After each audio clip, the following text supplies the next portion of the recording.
guys, on Behind the Brand, we have none other than my guy, Nick Betar. Now, I'm going to put a massive disclosure out there. Before I do actually do that, I want to give a massive shout out to the Better Media Studio. Literally going to do this every episode that we do. But I am really, really grateful that I've got a special guest on here. And the reason why is because, just to keep it real transparent, our actual guest that was meant to jump on now for today had some last minute changes. And so what did I do? I do what I do best, which is I work on doing the lastminute.com stuff. And so what I've done is I reached out to the co-host of the Behind the Brand, and I thought it'd be a good idea to get him on board. But there's also another reason why I wanted to get him on board, and the reason why is because this guy has one of the most impactful stories that I know. And the only reason why is because I've been a part of his journey behind the scenes. But this guy does not get the credit that he deserves, and he knows that. And I'm really grateful that we've got Mr.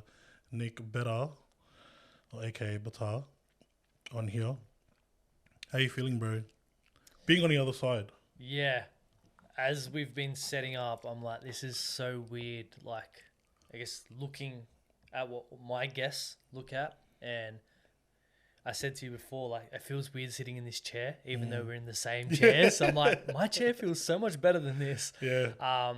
But no, I'm very much so excited for this opportunity. Like, I've been on podcasts before, but as I stated to you off air before we started, my big focus moving forward into 2024 is really focusing on my communication and the way that I'm articulating myself and my message. Because if I can focus on that, whether that be doing a conversation like this or my social media content, it's going to transfer into my podcast. So that's a big focus for me. And as soon as you said, Nick, my guest cancelled, what do you think about, doing a podcast together? I'm like, you know what? Sweet, let's do it, bro. So I'm excited. I'm excited too because Nick knows how it is to be the host. And so I know it's going to be very challenging for him to be on the other side. But I know that you've been on other podcasts, being on the other side of being a special guest. So I know that it's going to be quite smooth for you. But one thing I did want to touch on is there's a reason why I wanted to get him on. And although, yes, we're co-hosts and we run the Behind the Brand, people don't realize that he actually has a business himself and he has a journey. He has a story to being where he is right now. And so I'm really keen to jump onto that. But before we do, you already know that there are people that are just follow the Behind the Brand. They have no clue who you are. Did you want to just, introduce yourself and tell the people what you do? Well, my name's Nick. I always hate these, because it's like, where do you start? Do you dive into like a full-on story, or do you just be like, hey, my name's Nick? But you know what? I think that's something that I think this is really good for you to jump on here because it gets you to articulate. Because I know that was something that you wanted to work on, is learning how to articulate. So this is a great, I guess, starting point for you. All right. So to give you a bit of context, for myself, if you were to go back 5 years, so I've been doing my podcast for 5 years now. If you were to go back 5 years, I was that shy, quiet, introverted kid who couldn't have conversations, who lacked self-confidence, self-esteem, all that kind of stuff. And for me to be in a situation like this or any new environment, my anxiety would skyrocket through the roof, and I would be looking for every negative thing, creating all these scenarios in my head of what could go wrong just to get myself out of that situation. And it got to the point where if I was forced or had to put myself in a new environment, I would make myself physically sick to the point where I'm actually like vomiting. Yeah, wow. Because I created all these narratives in my head of what could go wrong. 99.999% of the time, none of that shit ever happened. It's just what I created and thought about up here. And it put me in a situation of, fuck, I don't want to be here. I want to stay in my comfort zone. Yeah. That has been a hell of a journey from that version of Nick to the version I am now. And I'm sure we're going to dive into that. But essentially, it all started from me going to a personal development event.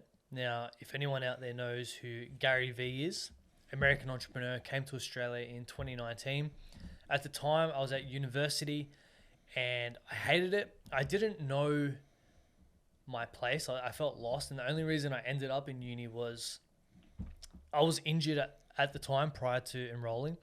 And I went to my physio and he's like, oh, like, what are you doing after school? What are you doing with your life? And I said, I don't know. But I love health and fitness. I love sport. I love rugby league.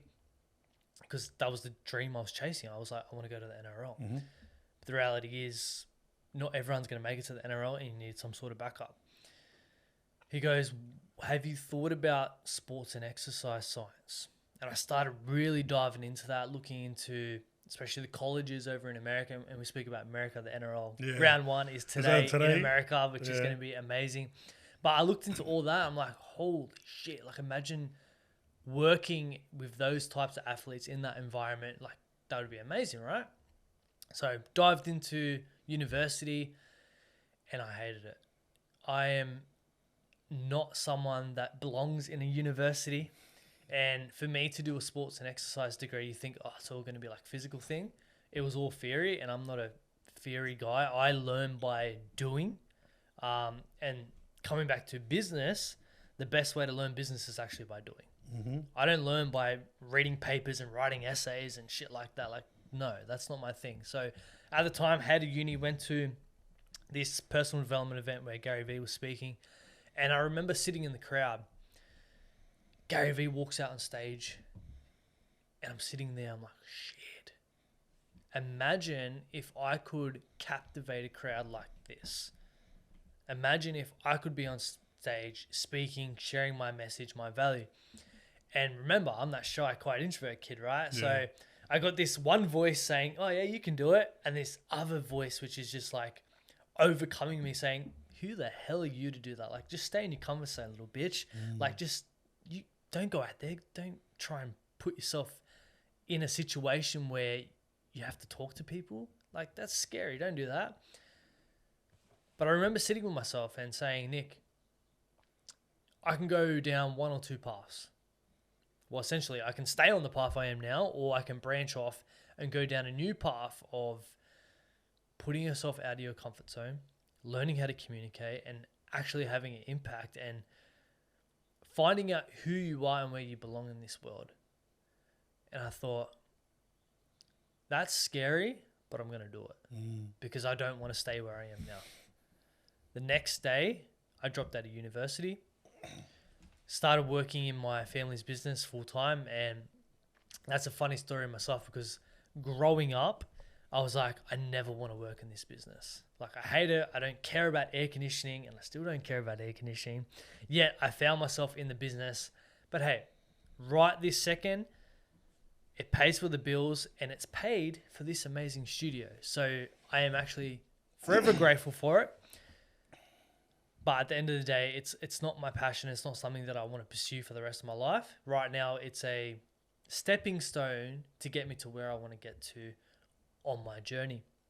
And it allowed me to buy my first camera, start vlogging, then started podcasting. I had no clue what podcasting was. Gary Vee popped up again and goes, everyone needs to have a podcast. I'm like, what's a podcast? I don't even listen to them. But hey, right behind you, Josh, I bought that microphone. I had a shitty old laptop, plugged it in. First episode was a 3-minute long episode. You want to grab that microphone? I want to grab it. Grab that microphone, baby. And I'm also going to grab, because I know definitely this was the very thing that you're using. Yeah. Right? It's very dusty too. My first little interface, yeah. So I had this little microphone, crappy JB Hi-Fi one, this little interface plugged into my very old laptop, which is not here actually. I think it's gone to the grave. But that first episode, and anyone can go back and listen to it because I left it on there. I don't care. That's a part of my journey. A 3-minute episode, and guess how long it took me to record? Over an hour. Yeah.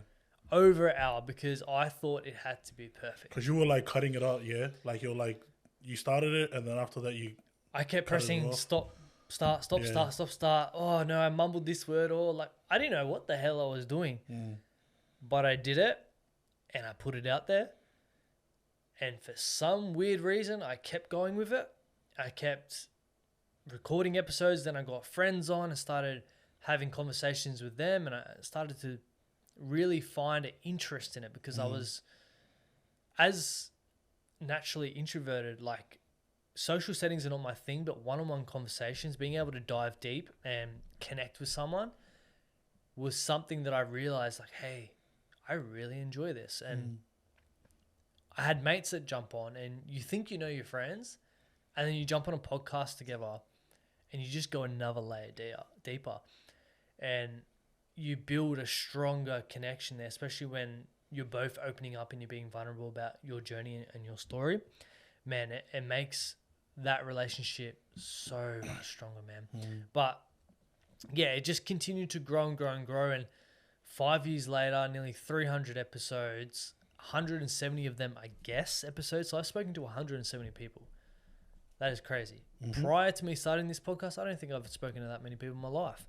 But I went on that journey. I'm still on that journey. And for me, I'm just playing the long game. Yeah. I don't know where it's going to take me, but I'm just enjoying the process. And I say this to everyone that has thought about starting a podcast or they're interested in podcasting. For me, podcasting has been the number one personal development journey for myself. You can listen to other podcasts, you can read books, whatever the case is, but being able to sit across from someone who has their own journey, their own knowledge, their own value, and for you to pick their brain, ask questions, and oh God, that coffee's kicking in, to learn firsthand from them, man, that's the experience that not everyone gets to get. Yeah. And I'm forever grateful that I'm able to do that and to be able to speak to 170 people and the amount of knowledge and growth that I've gained from them, which I'm then able to implement into my own life and then share to the listener, has been amazing. So in a nutshell, I think I went on a bit of a rant there, but that's I guess a small pocket of my journey.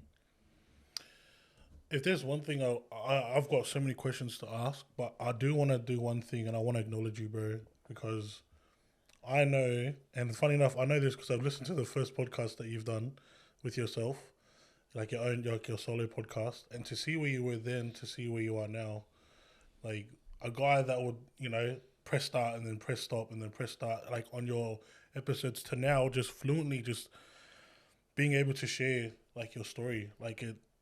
I couldn't, be grateful enough, bro. The fact that I get to do this with you. Like, for example, when I just said the coffee's kicking in there. Yeah. Back when I first started, I would have said, scrap that episode. I got to start again. Yeah.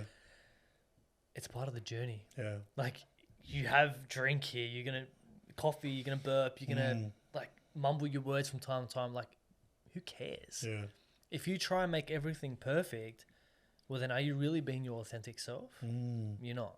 Now I don't care. I'm just like, yeah, cool. It is what it is. It's a podcast. It's a conversation. It's funny because we usually get into that space, especially when it comes to like doing podcasting or even just doing vlogs, which we both have experience in doing. And there's always that thought in your mind of, we need to have that like perfect. We need to have that certain shot. We got to have that certain way of speaking and articulating. So yeah, I just wanted to acknowledge you, bro, and say thank you, for being able to. Not only just thank you for going out and doing the work and staying consistent, but being able to share what you have shared just then. Even though it went, bro, I looked at the time where it went for 10 minutes. You just sharing your story. But one thing I do want to say for you, man, is keep doing what you're doing. Tell you what's crazy? I would never been able to waffle on for 10 minutes. Exactly. That's what I'm saying. Now I can That's what waffle I'm on for saying, 10 bro. That's what I'm saying. That's why I'm like, I'm spacing our time on this podcast to acknowledge you and do it publicly. Like you know me, bro. I always acknowledge you in certain areas, like in the private. Josh is always on his knees, bro. Yeah, I know. Yeah, I'm always like grateful. But I wanted to do it publicly to let everyone else know that what you're doing well, man. And I just wanted to commend you on that. I know that other people are going to be doing that too. So, as we do, grateful. But I do want to touch on one thing. And, just to go through a bit of context as to what I had gathered from you, you started your journey through a personal development event. Now, was that physical or was that like a physical event. Yeah. And that was in 2019, Mm-hmm. I'm guessing. Yep. And so this was prior to COVID. Yeah. So prior to when there was no pandemic like era, which I want to get into later on in terms of how you were able to navigate your podcasting journey through COVID. But you mentioned here that you started doing uni at Western Sydney because of an injury. So you got injured. You were talking to your physiotherapist. Yeah. Yeah, and then he mentioned to you about doing Sports and exercise exercise. science. Yeah, science. Now, I wanted to touch on one thing, and it's the fact that you had that innate desire to let go of everything to focus on that one thing, and that one thing being doing podcasting Yeah. or going on that journey of like letting everything go. Can I ask you the question of how did you do it, and what was going through your mind at that time? So take me back to 2019, Nick Betar. And this is prior to you starting the Better project. What was going through the mind of you then? Who the hell am I to do this? Yeah. Who's going to watch me talk to a camera about whatever I've decided to speak about? But that's a very interesting question. Anyways, why I ask this is because a lot of people, like I know this for myself, when we're going through the journey, whether it's starting a business, starting a brand, we're always on that drive of hustling and always looking for the next big thing. And I learned this from one of my clients. One of my clients actually said this to me. He's like, "Oh, have you looked back on how far you've come?" And I said, "Oh no, I haven't, because I'm just on that hustle." And I know that's a one common trait in business people and business owners and people that have brands and building up their brands, is that one common thing is that we tend to forget to reflect. Yeah. And so I wanted to take that time out today to look through and allow you to reflect on how far you've come. And so looking back at the 2019 Nick Betar, what was he going through then? I'm sure that you're going through a bit of imposter syndrome. I'm guessing that you're going through a bit of perfectionist, anxiety. Talk us through, man. How was it like for you to even like allow yourself to let go of going to uni and I guess going through the status quo and wanting to start something different? I'm just trying to think how I can articulate this. It's good. That period of my life was very interesting because I was going down the common route that everyone goes down, right? Which I have done too. Yeah. To then go against the grain, to pick up a camera and to start filming myself. Yes, there was a shit ton of imposter syndrome. Who am I to do this? Who's going to watch it? Like I said before. I don't know why I continue doing it. I really don't know. I think it was to prove something to myself that, hey, you can actually speak to someone. You can put yourself out there and have these conversations and share knowledge and value, because throughout my upbringing, I was always put down for being the shy kid. He's just shy. He's not going to go out and speak to new people. And that's by people close to me too, like family members who would make it quite obvious that Nick's the shy kid. And when you're told that time and time again, you start to believe it yourself. Yeah. And it becomes your self-story. And I've spoken about this previously around what is your self-story. Mine used to be the shy, quiet, introvert kid who can't speak to anyone. Now it's like, man, I can jump on a podcast and I can have the conversations that I need to have to get the most value out of not only myself but my guest, and give that to the audience. I'm a proud father. Like, I still deal sometimes with imposter syndrome, and I think that's normal. Yeah. I still deal with a level of anxiety, but my relationship with anxiety has changed. Previously, it was one of, I don't like it. Why is it arising in my life? Go away. I just want to stay in my comfort zone. Now it's like anxiety arises. Amazing. Let's go towards it. Let's build a relationship with it, because I now see it as a sign of something that you need to do. So if I have a big podcast episode coming up, I'm feeling a bit anxious. But having that awareness to identify that is the first step. Because if you try and ignore it, if you try and shut it off, it's just going to grow bigger and bigger and bigger. You got to identify, but hey, I've got anxiety right now. But also in the wording of it, not saying I am anxious, I am experiencing anxiety. Because once you let it become your identity, then it consumes you. Then you lose control of yourself, and the anxiety just takes over, and then you're never going to get out of that comfort zone. It's just going to be a spiral down to what? Playing victim your whole life? Being like, hey, I'm anxious, I can't go out and do this. Well, I wish I could have done that, but my anxiety held me back.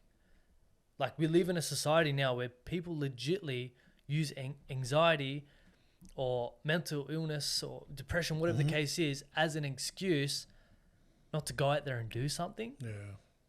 Like, are you fucking serious? Like, yes, my podcast is around mental health, but it's not the poor me victim mentality. It's like, okay, cool. You're going through stuff right now, a breakup, loss of job, identity crisis. Like, we all have our own story, our own journey, but you can continue to live in that state of victim, or you can actually go out there and do something with your life. Because at the end of the day, it's all a choice. People don't like to hear it, but anxiety is a choice, depression is a choice. Yeah, there are things that can affect that and make it, I guess, make it develop or come up more in your life. But it's up to you to identify it and have the tools to be able to work through that and build the relationship with that. Whether that be going and seeing a therapist or whatever the case is, it's all a choice. So you can play victim, or you can go out there and take action on your life. And for me, it's like taking action, especially now being a dad. Who am I to say to my daughter, yeah, you can go out and do anything you want in your life, if I'm sitting on the couch saying, oh, I can't do this because I have anxiety? Like, what kind of role model are you? What living example are you to your daughter, to the next generation, if you're not going out there and doing it yourself? So that's a big thing for me, is not letting these labels, I should say, because everything's labeled these days. And I think it's so sad. And I do a lot of work in the schools, so with the air conditioning. And from the last couple of months of doing it, you go into some schools and everything has a label. Every kid has a label. I'm like, are you fucking serious? They're just kids. Like, how can you label them with all these different things? Because what happens when they're grown up? They just attach that label to their identity. And then you wonder why, when kids go into the wide world, they can't handle any kind of adversity. They just crumble. What kind of life is that? What kind of healthy society is that? What happens when we go to war? We're just going to get fucking smashed. So for me, the whole purpose of the podcast now and my journey is to help men be better men. To turn up as their best selves, for not only themselves, for their kids, for their partners, for their business, their job, whatever the case is, but allowing them just to build that toolbox. So then when adversity may arise, they can overcome that shit. And they can continue to grow and to build off the back of that, because we all go through different seasons. And you actually got me onto this whole season thing, which I've taken on board now, that right now you may be going through a shit season. That's okay. We all go through shit seasons. Are you going to stay in that season, or are you going to continue pushing through it? Right? Because at the end of the day, life doesn't stop for you. Life continues to go on. You go through all the different seasons of life. You can be stuck here in the past, or you can continue moving forward. And for me, it's like, keep pushing on. The season's gonna end. You're gonna move on to a next season. You're gonna go into that season with a lot of lessons, a lot of growth, which then you can implement into that part of your journey too. And it's just never ending. So yeah, it's very interesting. I just want to go back on the question. So, and just going through like what you had shared.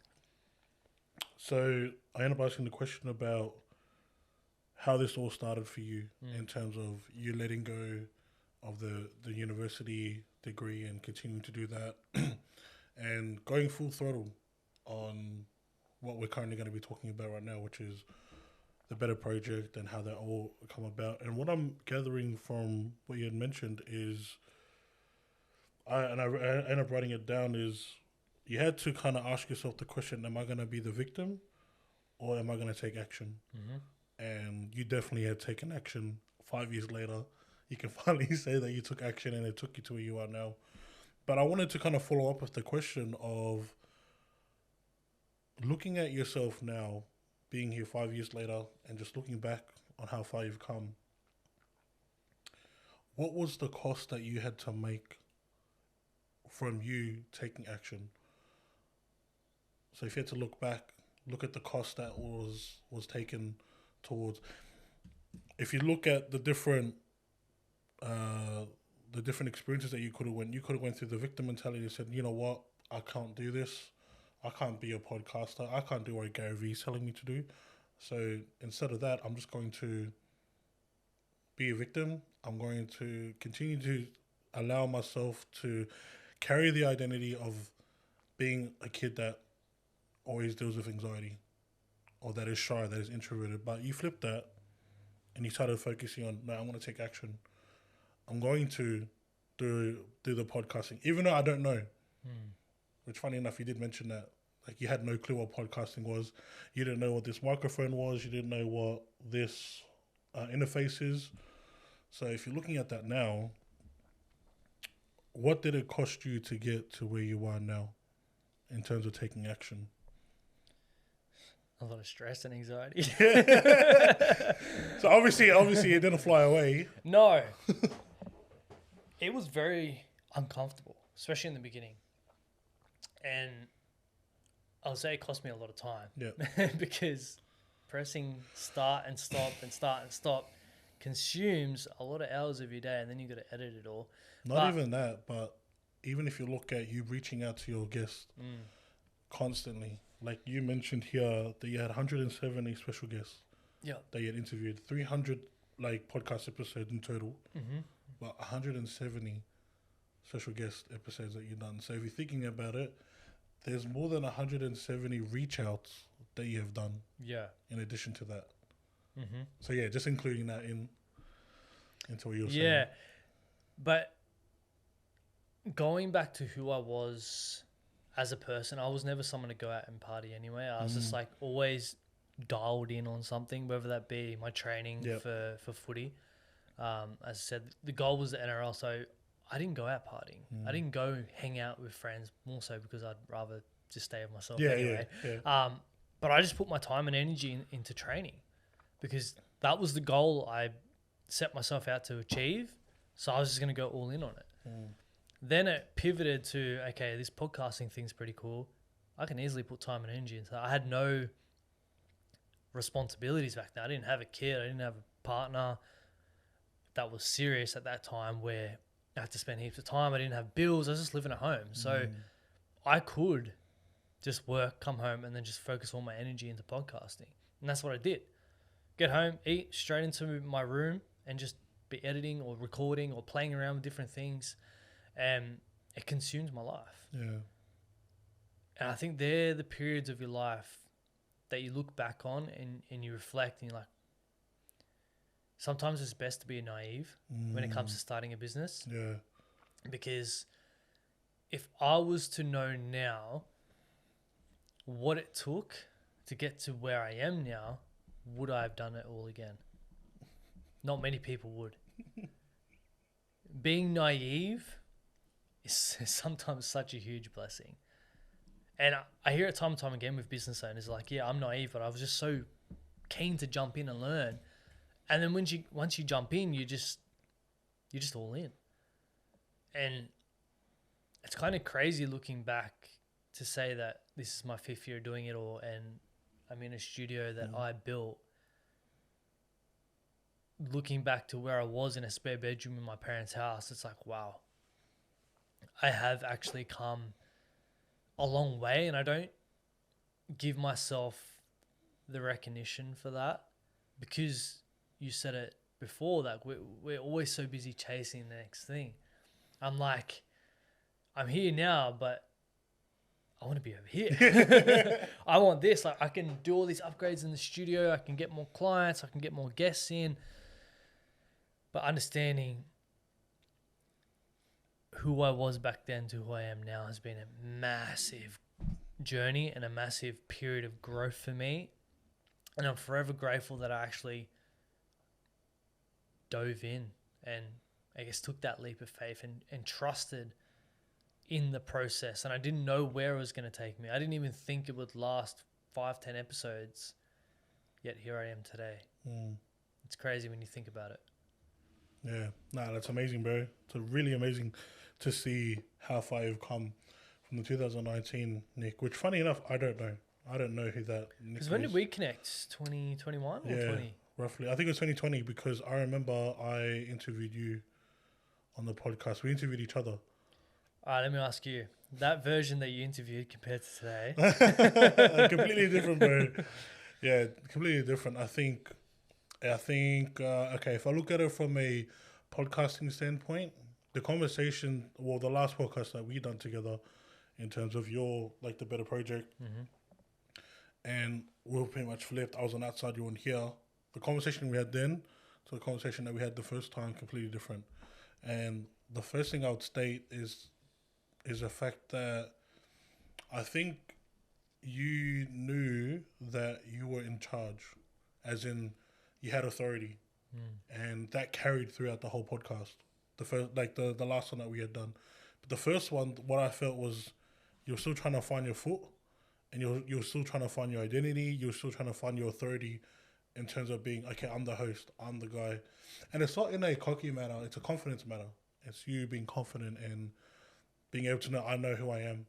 And to see you now, even like looking through all the other podcasts that you've been doing since then, like since the conversation that we had here and moving forward, it's been developing over time. Like, it's literally like you're cruising. Like, it's very balanced. And I remember, I think it was yesterday, you put a video out saying that you kind of felt a bit off. Yeah. In terms of like the last podcast episode that you done on the Better project. And I think that's all normal. I think there's days where you would have a really good podcast, and then there's other days where, yeah, it's just shit. It's even like today, like, I'll be honest, I'm tired as fuck. Yeah. But this guy went to McDonald's. Funny, I've never seen this type of like Nicky before, literally just to get some energy. We're sponsored by McCafe. Hey, if there's one thing that we're definitely going to get is we're going to connect with a person in coffee bar, coffee shop, wherever you are. Something, reach out. And the thing is, Josh knows me as the guy who doesn't drink coffee. Nah.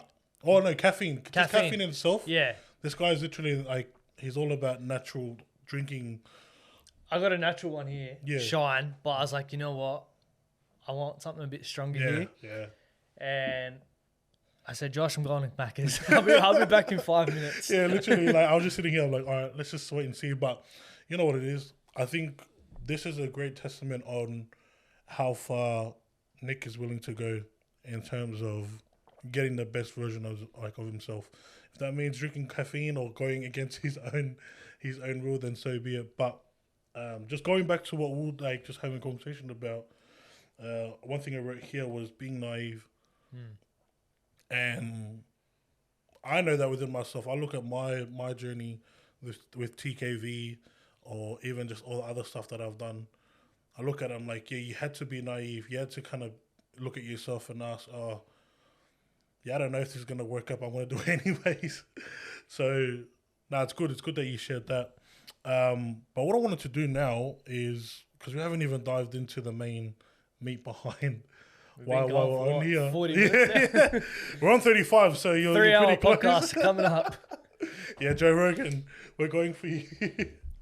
But what I wanted to do, you know the go, man. We do icebreakers here. And one icebreaker I wanted to do is I wanted to play a game called This or That. And so it's going to go for a minute. I've got a timer here. And I'm going to ask you a series of questions. I want to see how far you go in terms of how much this or that questions you can get through. All right. You know I hate these games, right? I know. But you're literally going to be on the pump. So I'm going to keep it easy for you. But are you ready? Let's go for it. All right. Timer starts now. This or that. Playlist or podcast? Podcast. Shoes or slippers? Shoes. Pork or beef? Beef. Swimming pool or beach? Beach. Fruit or veggies? Fruit. Cat or dogs? Dogs. Summer or winter? Summer. Salt or pepper? Salt. Cash or card? Cash. Cookies or chips? Subway cookies. Soda or juice? Juice. Farm or city? Farm. Text or call? What? Text or call? Text. New phone or new clothes? Phone. Black or white? Black. Driver or passenger? Driver. Laptop or tablet? Laptop. Comedy or horror? 10 seconds. Comedy. Beer or wine? Wine. Dine in or dine out? Dine in. Movies or TV show? Movies. iOS or Android? Apple. Why? Because it's just so easy and compatible with everything. Why not? Why not Android? I've never... Wait. Have you used Android before? Oh, back in the day Yeah. when I had this shitty old Android thing, it was useless. Now with Apple, we could just connect everything here. Laptops, phones, it's just all connected. So it just makes life easier. Well, I've noticed that you do have Apple everything. Yeah. You've got your Mac, you've got iPhone. Mm-hmm. Nah, it's crazy. Well, looking at it, your score, mate, you are at 22. Is that good? Yeah, that is good. Because my goal was to get you at 20. No, Like, that was the goal. Like, above average, bro. if you can get past 20, then you've made it. How many questions you got there? Oh, bro, we've got like 100, Who's 250. Sure. What's the most someone's got? No, you're the first one. Oh, you're the first speaker. Oh, okay. yeah. It's a new thing. Oh, grateful. Guys, so that's a high score for any special guests out there. They're going to jump on. You're not beating it, no. Oh, man. Now, one thing I want to bring up one, like, just random question. And the main part behind this is just to get to know more about you. You mentioned here, text or call. What did you say? I said text. Why? Because I hate calling people. Mm. That introvert shit, bro. Yeah. I just want to text. Yeah. You know what is so funny? And this is bringing me out from the co-host, from the hosting side, and just being like me and Nikki, like mates. One thing that I'm always about, and this guy knows because I'm always calling him, is that I'm a caller. I'm definitely a caller. I can't, like, I don't mind texting, but I'm just all about having the chat and this guy knows that for sure. Like, I'm grateful, but sometimes you just call me, I'm like, fuck off. Because I know you want to call me for one thing, and then it turns into 10 things, 100%, and I'm like, oh, bro, 100%. I'm on the hour for Yeah. minimum an hour here. But it's good. You know what? And I think one thing I've learned just from this relationship is that it's good. Like, it's good to have people that are completely different. You know, just imagine you having connected with another introvert that just texts all the time, and it gets like tedious and it gets boring. But yeah, I just wanted to ask that question, bro. Text or call? Are you sure? Are you sure it's just text? It depends the mood I'm in. If I'm in a good mood, I'll jump on the phone. But 9 times out of 10, it's just like, just text. Yeah. It's a lot easier. Well, I've noticed too when we're on the phone, or you know what? There've actually been times where Nick's called me and we've literally flipped. Like, we've like done a role reversal. Like, you're out there and you just jump in the gun, you're just sharing and having a chat. And then for me, I'm just being quiet and I'm just listening in, which is so funny because it's completely out of my character to not talk and to actually listen. But what I've learned from that is it's good. Like, it's fine. It's fine to kind of be on the flip side. But yeah, when you have your rants and when you're on that, like, hey, bro, like, I know when you're calling me and you want to have a chat, I know definitely that he's been seeking out for someone to have that conversation. But definitely, like, I'm grateful. Like, I'm definitely grateful for the relationship that we have. And also this or that question, I'm definitely going to play this for the next one. So yeah, anyone out there that wants to beat it, you have to beat 22 high score. Nick Better. It's funny, 22 is one of my favorite numbers now. Oh. Because Eliana's born on the 22nd of the 1st, 2022. At 5:22 in Ding, the ding, morning. ding, ding. Oh. Ding, ding, ding, ding, ding. But yeah, just wanted to do a bit of an icebreaker just to get us ready and pumped up for the meat behind why I got you on here, which is to talk about behind the brand, behind the business, behind why or what you do behind the scenes. And, you know, I'm just looking through, we've covered a bit about who you are. I think people get a bit of understanding of your journey and your story behind where this all started. But I just wanted to utilize this time to really go through the main meat behind why we got you on here, which is to talk about how this all started for you and what you do in terms of your business. And so, Nick, tell us, what have you done? What have you done in terms of the business journey? Like, I'll look at your story, I'll look at your journey from what I know, and you're a great example of a true entrepreneur. You know, you started from nothing, you've got something, and you still got something to get you to that next level. And so just talk us through, man. I think we'll go back to 2019. Talk us through your journey from the business side of things and your podcast, getting to where you are now. I was going through, I don't know what I was going through, but I found some old business stuff that I was like working on back in like 2019. Yeah, that's a pen there, Better project. That was just a pen. I don't even know if I bought that or someone else got that for me. But I actually was looking into like drop shipping and stuff like that. And like I remember. Yeah.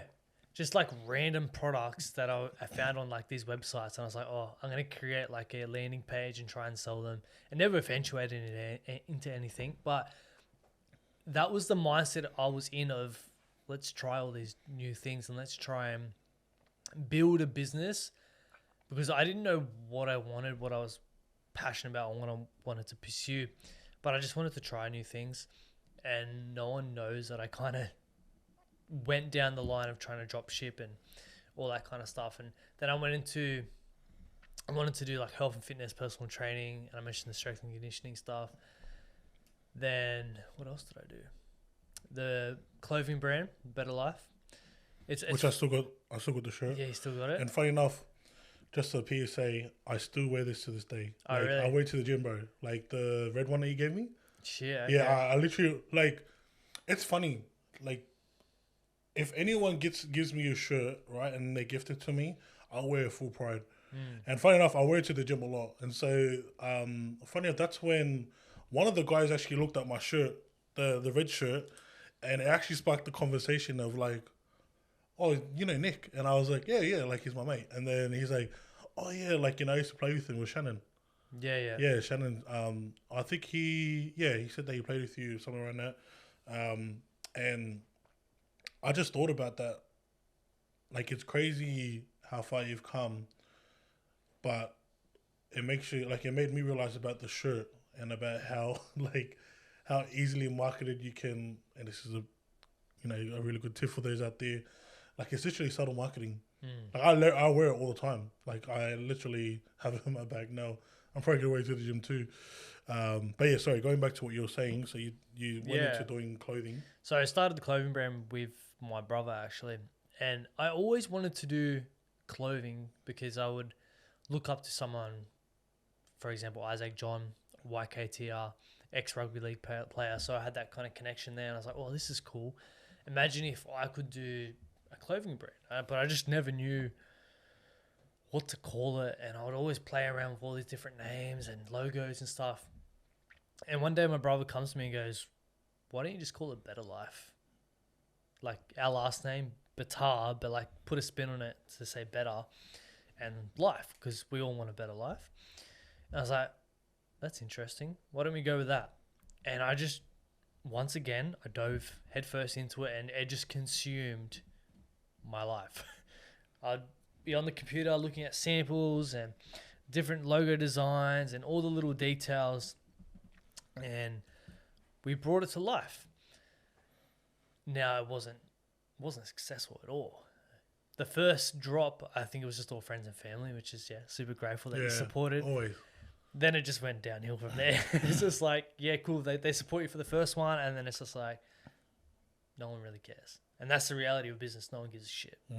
But what I learned is that you need to build a brand before you build a product.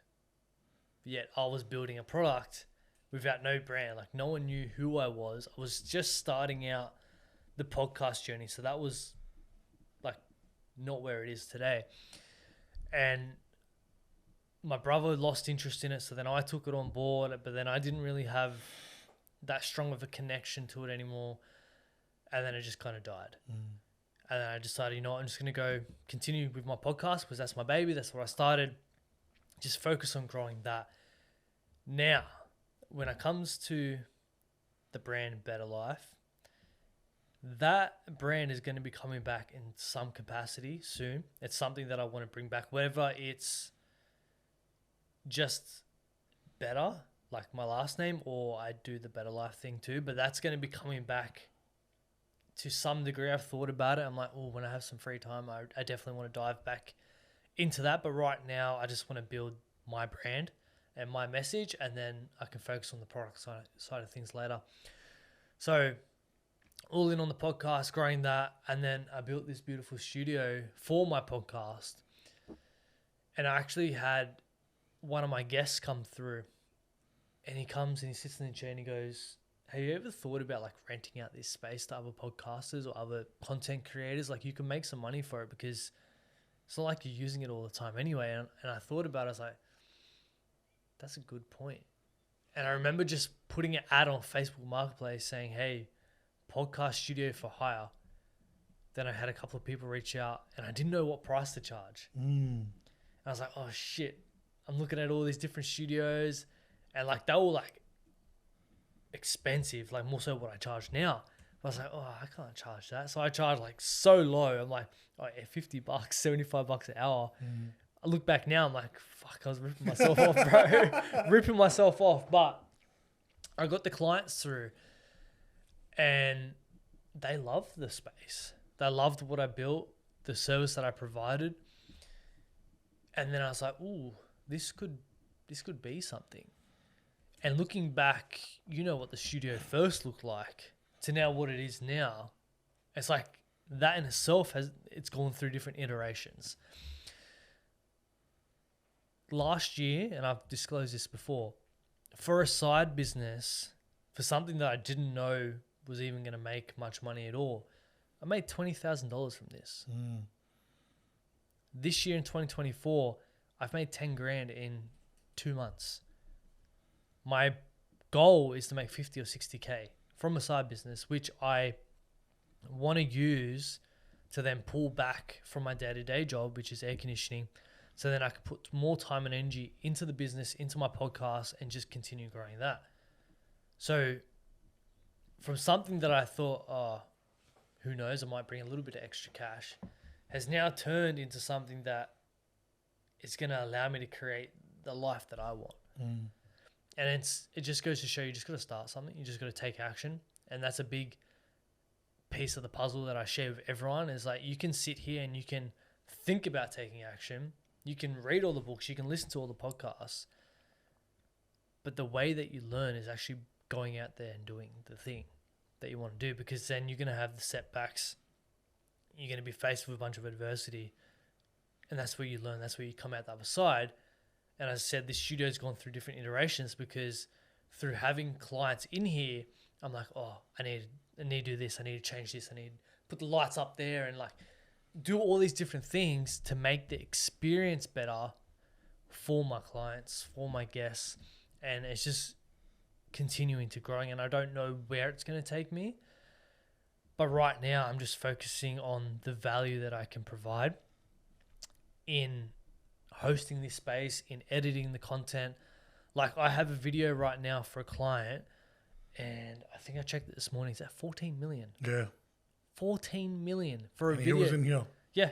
Sitting right where you are. And just want to clarify, were you the editor behind Yeah. it? Yeah. See, so everything was all the production was all in here, and also the editing was in here too. Yeah. So I did the whole service, and that's what Better Media is. It's the full done for you service. So all you have to do is come in here, do your thing, and everything's taken care of for you. So for me to be able to sit back and see a video like that, and he's posted other videos as well, and they're, you know, a couple of 100K. There's some that have got 1-2 million. Like, I would never have thought that content that I would have edited would reach that amount of people. And through doing that, he's like, man, I'm coming back for more. So now I'm building that social proof and that reputation of, hey, this studio, my editing is actually worth it. It's actually going to get results. And it makes me fucking happy, bro. Happy knowing that the time, the effort, the energy that you're putting into something is slowly starting to pay off. It's not going to be an overnight success.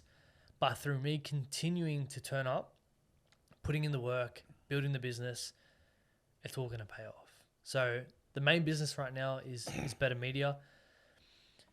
The podcast, would I class that as a business? It's more so a passion project, which allows me to grow and to create more opportunities for myself and for other businesses down the track. It's more so a networking thing and a personal development journey, as I mentioned before. So, yeah, the main business right now is Better Media. I want to bring back Better Life or Better down the track. But right now, I don't want to spread myself too thin. It's just focusing on my core businesses and my passions and my values of being a father, and then seeing where that takes me. That's crazy, man. And I look at how far you've come, and I also look at, you know, you started drop shipping first, then you went into the health and fitness journey. What was that specifically like in terms of health and fitness? Were you doing like PT stuff? Was it your own thing? Like, what was I was trying to get an understanding. Yeah, so I was doing my funny story on that. I was doing my Cert 3 and 4 in fitness. Yeah. And then the company that I was doing it for went bankrupt. So I never actually got my certificate. Oh, wow. Which was bullshit. But what I was doing... Wait, was this during COVID? Or was it pre-COVID? During COVID, yeah. Ah, so they would have... Yeah. The typical... Yeah. Everyone, it's like there were so many companies that went like, you know, rogue or they went broke. Yeah. So my parents were pissed because they paid for it all and then I got no result out of it. But it is what it is. But it wasn't meant to be. It wasn't meant to be. Because what I was doing is I was finding cookie cutter programs and recipes and shit like that and trying to sell them. And I had no fucking clue. So I'm actually grateful that never took off because that just doesn't sit with me now, like as the right thing to do. But when you're that age, you're just trying to build something and trying to see what sticks. But like my message now would be, do something that aligns with your values and that allows you to be your authentic self, because you don't want to try and be someone else that you're not. And they say in business, you know, find a niche or pick a niche and just focus on that. The thing is, you are the niche. Yeah. You are the niche. In terms of branding, people buy people, not businesses. You're different to me, but we have very much a lot of similarities, right? People buy into who I am and my journey. I'm creating my own niche. I'm creating my own brand that when the time comes and I continue building this audience and giving this value, which is why I'm so focused now on my own content, like the solo content side of things, is because everyone looks at the podcast and my page, and for such a long time, because I wasn't confident putting that side of me out there, they just seen my guests and they're like, oh, who's Nick? You're just someone who asks questions on a podcast. It's like, no, I actually have so much value to give, and there's so much more to me than just a podcast host. And I want to share that now and add value and build an audience and community off the back of that, because down the track, I have plans to create different products and services. But first, I need to build the audience and then the products will come after that. and people will be more inclined to support what I'm doing because they're not buying the service and the product, they're buying into me. And coming back to the skill of communication, every day you are selling yourself, whether that be on a podcast, a sales call, business, whatever the case is, you're always selling.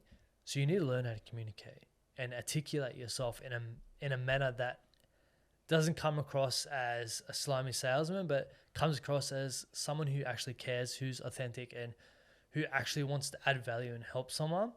Because then by you helping someone else, they're going to help you and support what you're doing. So that's the direction that I'm heading in right now. Yeah, so just going through that, so the health and fitness journey, like you done your Cert 3 and 4 PT, but you didn't actually get the certificate, which is pretty disappointing. Yeah. But good, obviously, you know, wasn't meant to go through. You done the t-shirt thing, you know, doing the merch with the Better Life, which is with your brother. And then you went into podcasting, which is probably looking back is like probably the one thing that kept going at everything else. Yeah. And you mentioned that it's more of a, you know, a project for you, a opportunity for you to network with other people. And even that too, like from what I've gathered, I've understood that a lot of the clients that you currently have now that are using the Better Media Studio, excluding us, is from guys that you've interviewed. Yeah, it's been crazy that I've been able to bring guests into the studio and build a connection, build trust, and have an amazing conversation. And because a lot of them are business owners, they're like, ooh, this would be a mad space to create content. And then we get chatting about it. Next minute, they've turned into a client. And it's crazy that just by having a conversation and building a relationship with someone, you just never know the opportunities that can come off the back of that. Yeah, 100%. And so, and then, sorry, going through the podcasting with the Better Project, you were able to launch what you currently have now, which is the Better Media Studio. Now, I wanted to dive deep into the Better Media Studio because that is your current income outside of your income that you're getting with your 9 to 5. Talk us through, like, you did mention a bit about how it all started. One of your clients came through and they mentioned, was it a client or was it a guest that came up to you and they mentioned to you? It was a guest. Yeah, it was a guest, yeah. So a guest came through and they had offered or kind of put that little, add that 2 cents of, hey, why don't you think about renting your studio? Now, from my understanding, I know if I got asked that question and if I was in your shoes, I'd be iffy. I'd be questioning about it for a few reasons. One could be that this is your baby, you know, you've built this whole thing. You don't want it to be like neglected or you don't want it to be like misused. Or potentially it could be the safety of the fact that, you know, the address and the fact that, you know, where the studio is currently at, it's not located privately in a sense.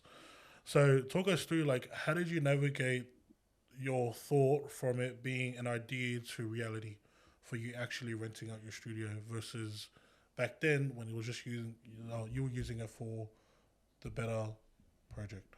Yeah, I definitely had concerns about it. I was like, I built this for my own podcast. Then I'm going to invite other people in here who I don't know.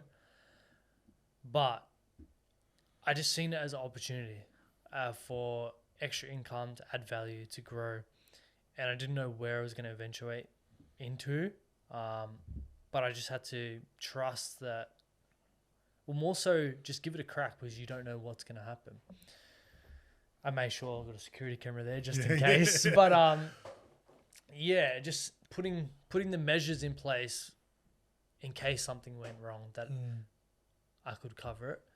But just by giving it a crack and seeing where it could lead to, you see where it is now.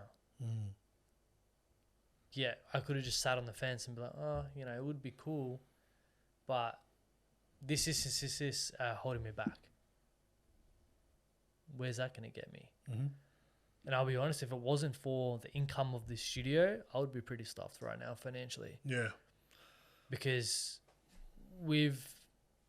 after my daughter was born, my partner didn't go back to work like full time. So it all came out of my income and my savings. So to have that extra income on the side helped so much. So without that, I would be pretty damn stuffed. And I'm super grateful that now I can turn that hopefully into a full-time business moving forward. Yeah. It's crazy, man. Like, it's crazy to see how far you've gone from drop shipping to, you know, owning and renting your own, you know, studio. I just wanted to touch base on the actual production of you building the Betar Media Studio. How did that come about? Talk us through. How did you go from it being where it was before to where it is now? So I never looked. I'm only renting this place. This is a garage in my backyard for people that don't know. And I was in a spare bedroom at my parents' house. But when my daughter was born, my missus is like, nah, we can't continue living with your parents. We need our own space. She was looking for houses. She's seen this one and she goes, we're moving here. I've applied for it. This is what we're doing. And we got accepted. Next week, we're moving in. I'm like, oh, shit. Okay. Moved in, had a look at it. And I was like, ooh, this is a cool space. Imagine if I could turn this into a studio somehow. It was just old, shitty garage. Nothing's level, nothing's straight. But hey, let's work with it. And I got my mate over who does like construction and building. And I go, what's your thoughts on turning this into a studio? Like, is it possible? Can we do it? And he goes, yeah, we can do it. So for the next 6 to 8 weeks after work on the weekends, we built it. Built the ceiling, put the gyprock up, painted it. God, I hated painting.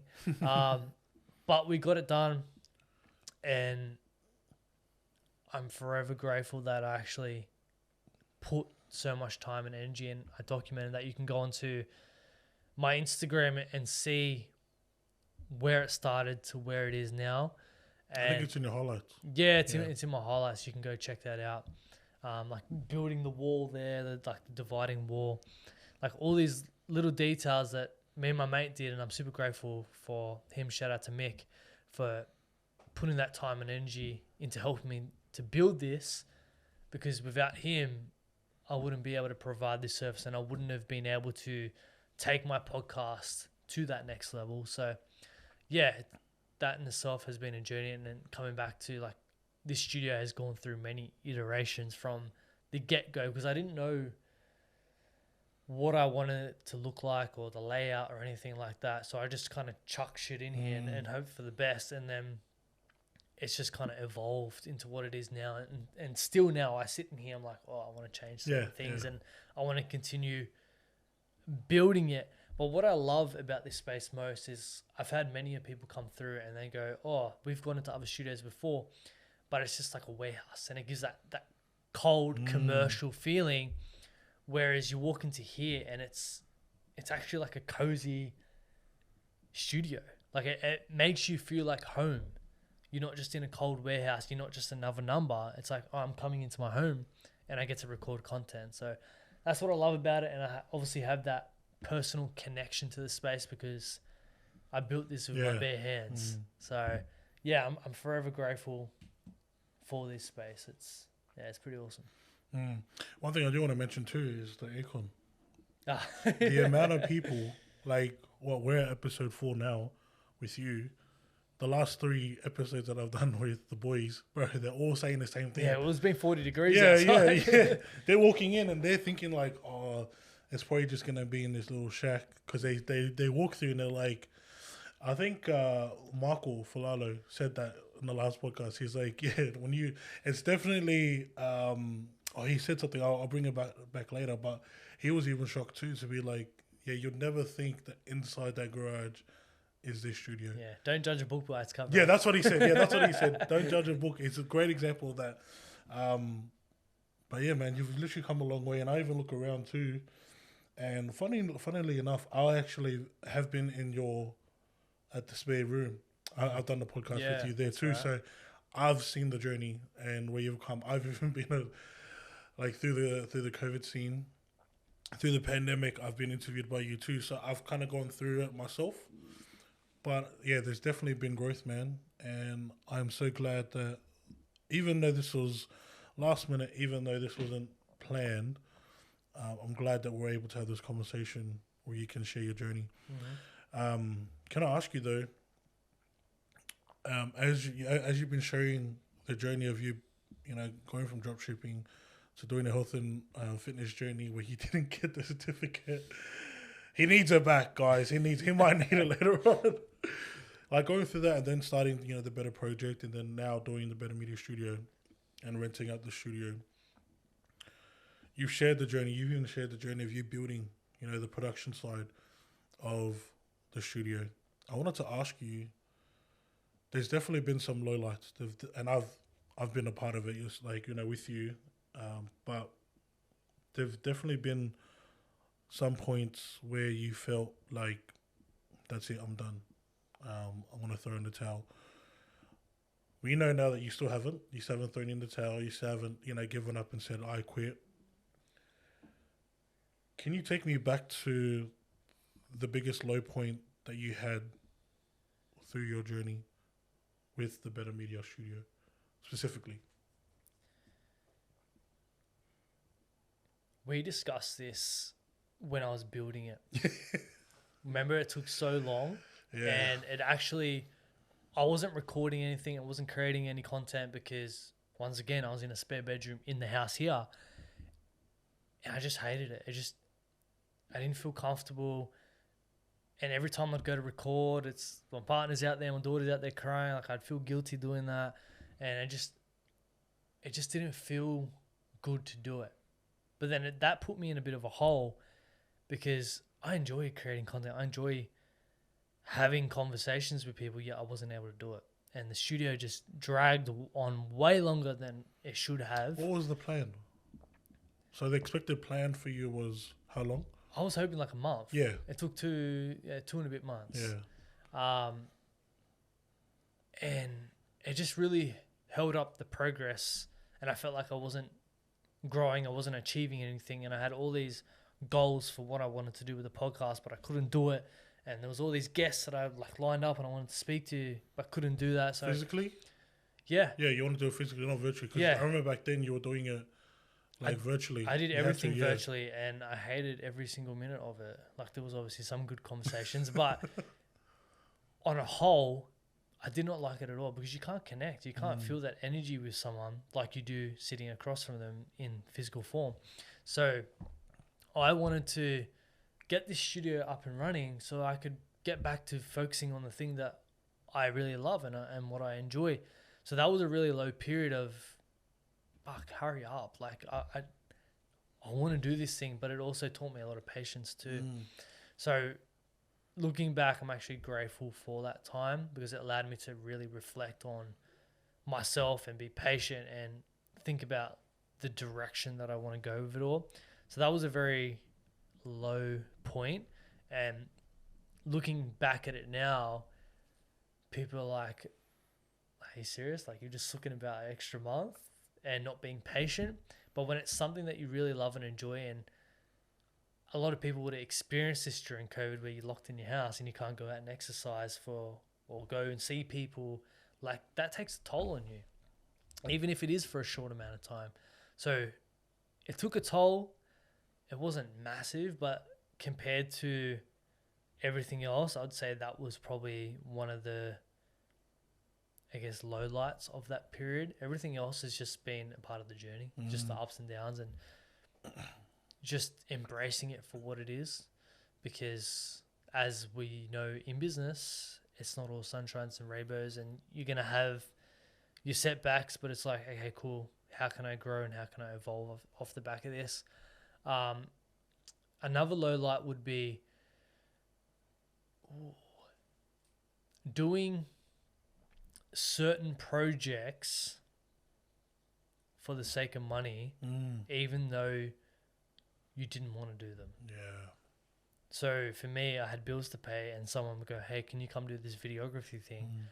And I'm like, I'm not a videographer. I don't really enjoy it, but I'm going to do it anyway for the money's sake. And it actually turned out shit. Like, I didn't enjoy it. Like you felt, you knew then yourself that it was. Yeah, I didn't enjoy the process. I didn't enjoy editing. I didn't enjoy anything about it. Yeah, I did it for the money so I could pay my bills. And yes, you got to do what you got to do to pay the bills. But one thing now is just sticking to your guns and sticking true to who you are. And now if anyone comes up to me and goes, hey, I want to do videography, like, can you come film stuff for me? I'm like, no, sorry, like, podcast is my thing. Go hit up Josh. He loves the videography side of things. So, and I feel so much more fulfilled inside knowing, like, I'm setting a boundary and I'm not neglecting myself in the way of letting money dictate what I do in my life, which feels good knowing that you're just sticking to what your business is. And yes, you want to try different things. So I am grateful for that because it did allow me to try that different side of things in media, because I was then able to learn about or reflect on myself of, hey, this is not for me. I'm just going to stick to podcasting. So they were probably the two kind of low lights, but at the same time, I learned so much from them. So are they low lights? I don't know. They're blessings. I see it also as lessons too. Like, I think the first one that you mentioned, which is the production stage of you being in the spare room in your own home, doing virtual, keyword virtual podcasting, and then going from there to now being inside. But I think it's also just the time too, like from the expected time frame being one month to actually being 2. And then from there, the other second low light that you mentioned was like saying no to projects that aren't within your boundaries, and specifically doing that for the financial side of things. And so, yeah, just going through that, I just wanted to kind of, ask this question before we start wrapping up, which is, how did you cope? Like, how did you keep going? Like, how did you manage to, with all the pressures of you building the production stage of the Betar Media Studio, and then going through with, I guess, saying yes to certain projects that you weren't meant to, all the lowlights that you were going through, what kept you going? What was the coping mechanism for you? Well, pressure is a privilege. And it was all a choice I made at the end of the day anyway. So I can't sit back and be like, once again, play victim and like say, poor me. Like, I made the choices to say yes. Yes, I can't control certain situations like the studio taking a bit longer than it should have, but it's all a part of the process. And they say you don't know how much you love something or you enjoy something until you don't have it.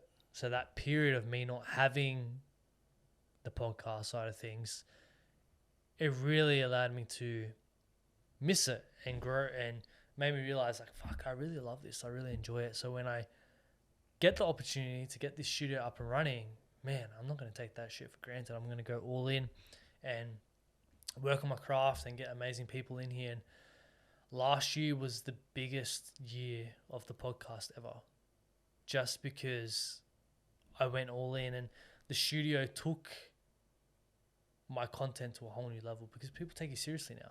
You're not in a spare bedroom in your house. You're actually in a studio with high quality equipment, high quality content. People see that. And you just go from one big guest to the next and you just continue growing.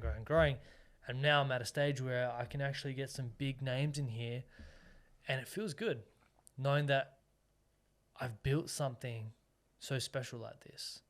From a kid who was shy, quite introverted, no one knows who the hell I was, to now people actually know who I am. And I'm not saying that from a point of I walk down the street and everyone goes, oh, Nick. But when the Better Project podcast is mentioned, a lot of people know that. A lot of people know who I am and the journey now. And I'm very well connected because the time and energy that I've put into networking and getting certain guests on here, which is then connecting me with like the inner circle of who they're with and bigger and better names. And you're not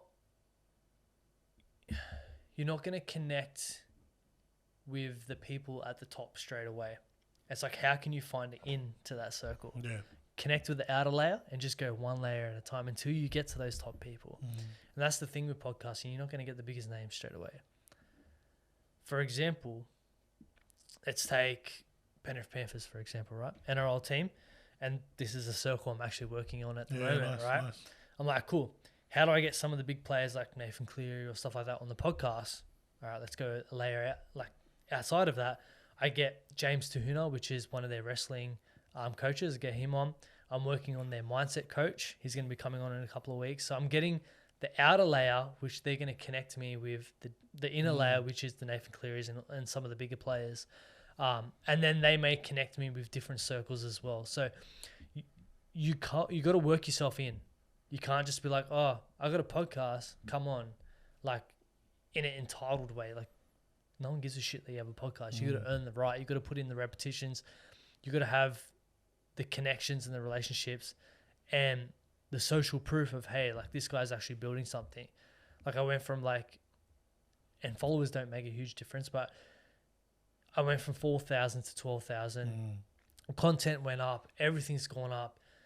People see that now and they go, oh, like this Nick's like the real deal. Like his podcast is actually really good, and the conversations that he has and the way that he's articulating himself and asking the certain questions, like it's different to everyone else. And that's, for me, is a big thing that I'm proud of, because even when I do research for my podcast, and a big part of that is listening to other podcasts that my guests have been on. And a lot of the times it's the same story over and over again from chronological order. I'm like, this is so boring. Imagine if I do the same thing here. Like, who's going to listen to that? For me, it's like, okay, cool. I want to know who you are, what makes you tick, the ins and outs, because you're more than an athlete.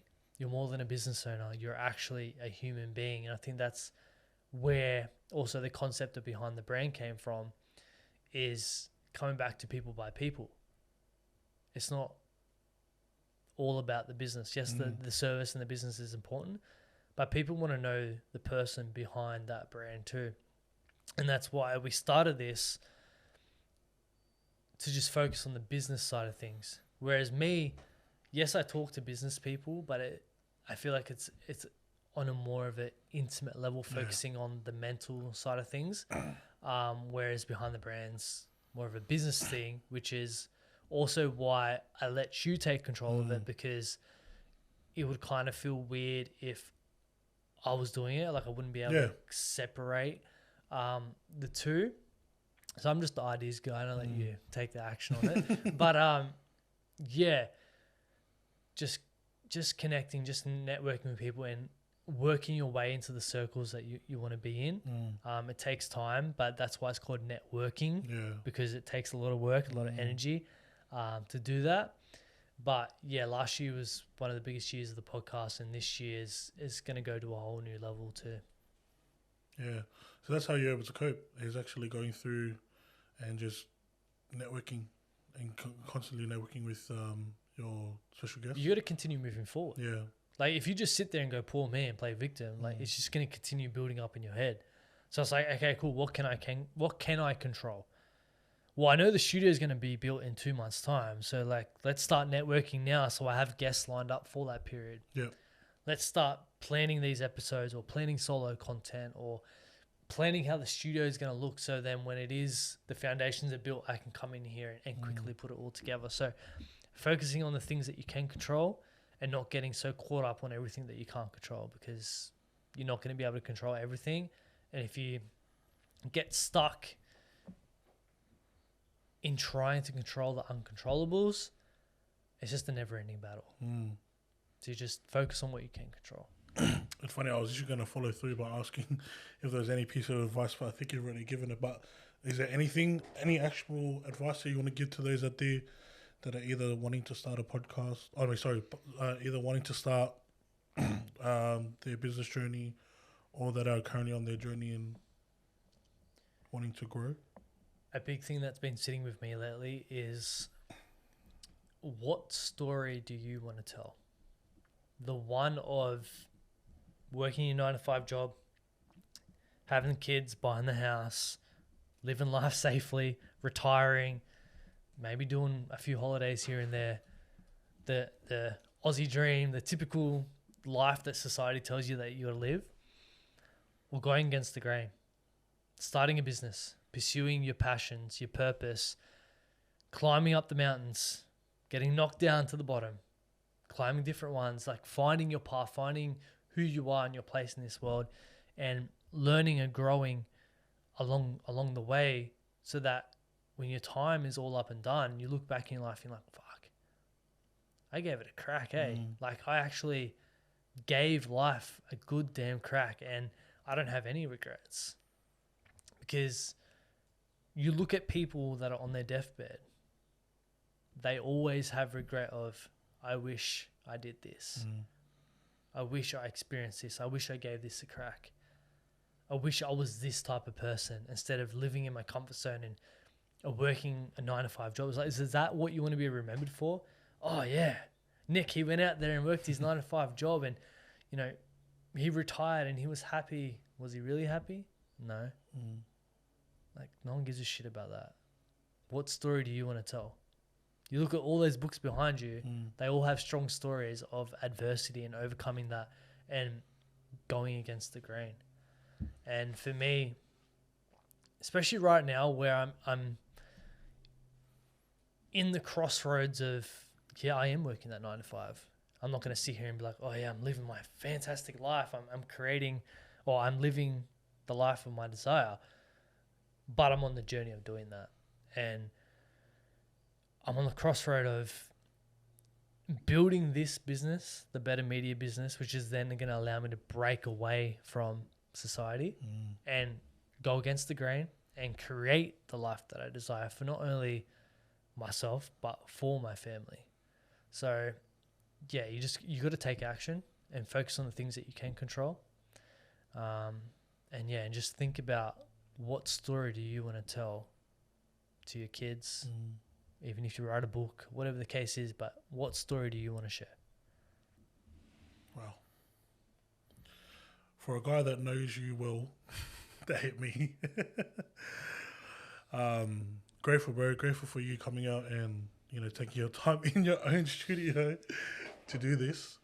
But yeah, we're definitely gonna wrap up the Behind the Brand. You already know how we finish off.